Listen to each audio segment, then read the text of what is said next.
ఓం శ్రీ సాయిరామ్. శ్రీమద్ భగవద్గీత 18వ అధ్యాయంలోని 6వ శ్లోకం గురించి ఈరోజు తెలుసుకోబోతున్నాం. సాయిరామ్. భగవానుడు గత శ్లోకంలో ఇలా తెలియజేశారు. యజ్ఞము, దానము, తపస్సు అనేటువంటి కర్మములు త్యజింపదగినవి కావు, చేయదగినవే అవు. ఎలా ఆ యజ్ఞ దాన తపములు బుద్ధిమంతులకు పవిత్రులను కలుగజేయనివై ఉన్నాయి. అయితే ఈరోజు చెప్పుకునేటువంటి ఆ నిశ్చయాన్ని భగవాన్ ఇలా ధృతపరుస్తున్నారు 6వ శ్లోకంలో. ఏతాన్యపితు కర్మాణి సంగం త్యక్త్వా ఫలాని చ కర్తవ్యానీతి మే పార్థ నిశ్చితం హతముత్తమం.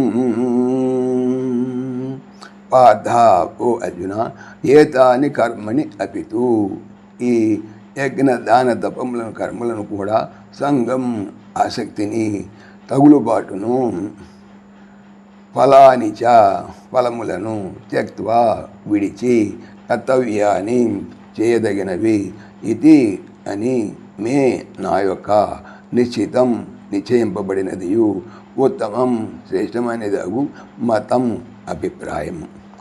అర్జున, ఈ యజ్ఞ దాన తపకర్మలను కూడా ఆసక్తిని, ఫలములను విడిచి చేయవలని నా యొక్క నిశ్చితము ఉత్తమ అభిప్రాయము. క్రిందటి శ్లోకంలో యజ్ఞదాన తపాలని తప్పగా చేయగలని చెప్పబడింది. అయితే వాటిని ఏ ప్రకారముగా ఆచరించాలో ఇక్కడ తెలియజేస్తున్నారు. ఆయా కర్మలను అసంగముగా, తగులుబాటు లేక, ఫలాపేక్షను వదిలి చేయవలని చెప్పబడినది. ఓం శ్రీ సాయిరామ్.